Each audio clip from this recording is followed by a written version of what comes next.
Morning. We're in Birch Creek Valley looking at the snow-covered Lemhi Range, and today we are with the Bureau of Land Management celebrating Archaeology Week in Idaho at the Veradic and Bison rock shelters in Middle Birch Creek Valley. Came along and actually got on the wrong trip. Some of you may have wondered about the trip we used part of its environment. We've had a lot of problems, but like I say, we are working with the present landowners to keep some of the gates locked, and they kind of keep an eye on it to see if I mean, to me it's still in good shape. The fact that there's anything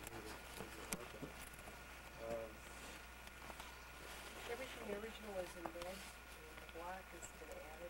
I think that the black is probably vandalism. I'm not sure how old it is. I know I was looking at some older photos, looked like bullet holes, but that was that shows up in a 1920s photograph. So.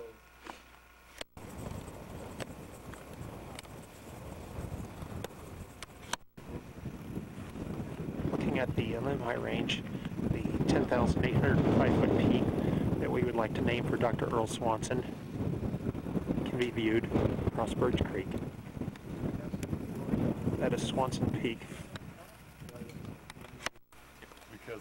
This pictograph shows that abundant bison were in this valley.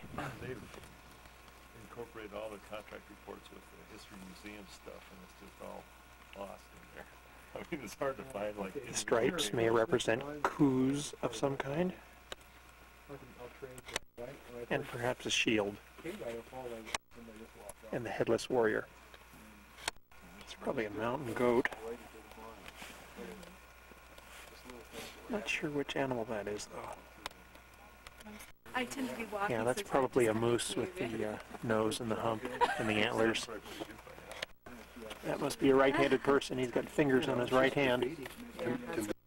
We have some classic Birch Creek mud that we've run into here, so we're stopping the one vehicle so the others can get in the four-wheel drives to make it into the coal kiln canyon and the charcoal kilns.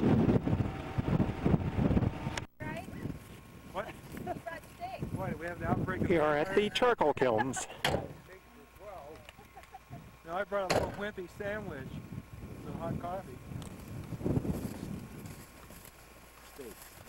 No, that's back in long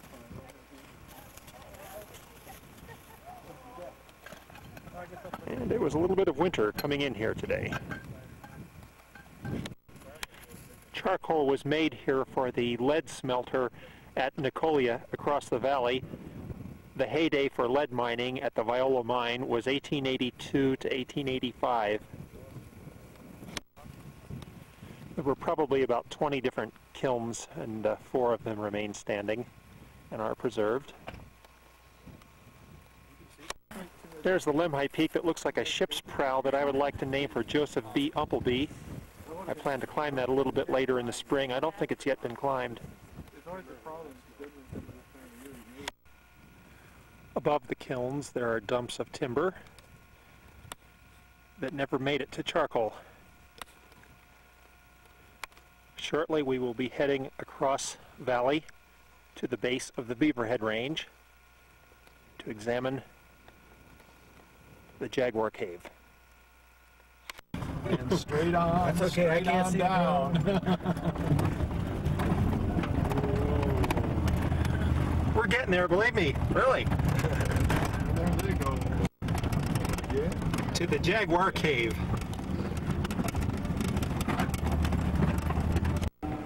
Here we are at the end of the world, folks.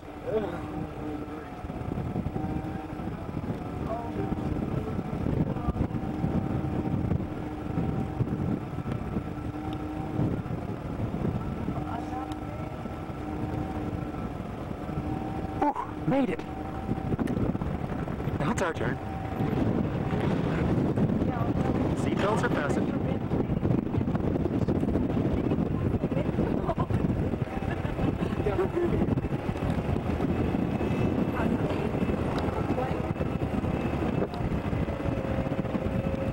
I'll get back to you.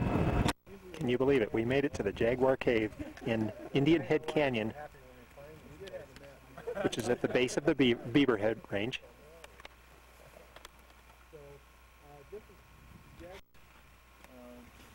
This is also a vertebrate paleontology site.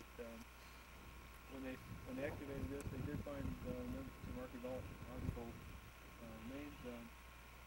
Again, it was done back in the 60s. The problem with this, the individual that let's see, it was Hein Sadek Kuros, who did the excavation.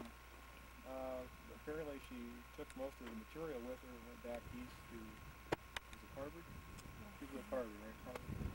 And so we think most of the artifacts are somewhere in the Peabody Museum. Some of the individuals at ISU were trying to take these back. And the report that came out on the project wasn't very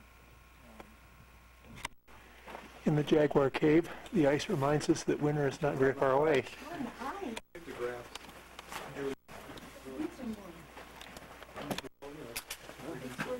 That's good art. That's nice. I've never seen the icicles up there like that. This is all on limestone rock.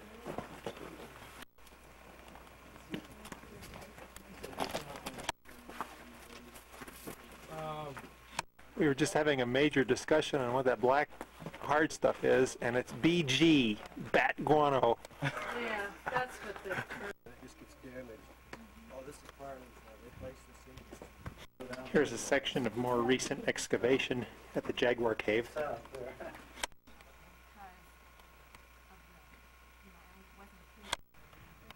All along this wall we're finding markings here and there in red ochre.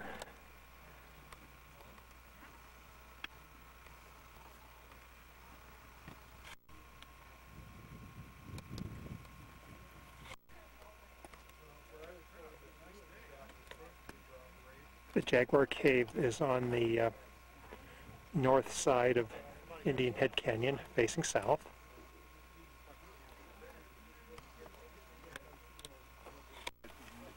The pictographs are at the mouth of the canyon. We're looking across the Birch Creek Valley to the Incredible Hulk and Bell Mountain. A brief tour of the Lemhi Range from this viewpoint shows Rust Peak,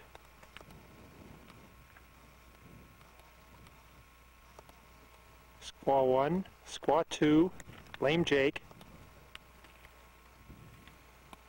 the Brow, Dyer Mountain, Diamond Peak, Riddler, Big Boy, Shoshone John, Little Diamond Peak. Take us to the break of Pass Creek. And we have Buckhorn, Whitebird, and the Dome.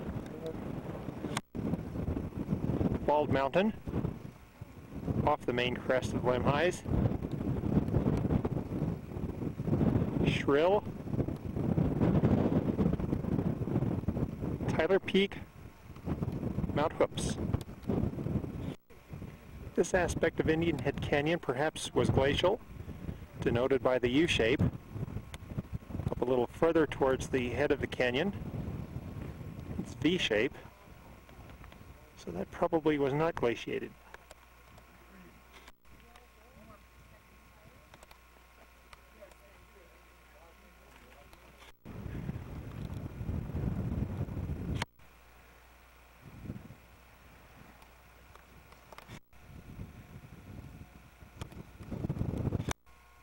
All of the lateral canyons off of Birch Creek are stunning, and Indian Head Canyon is no exception.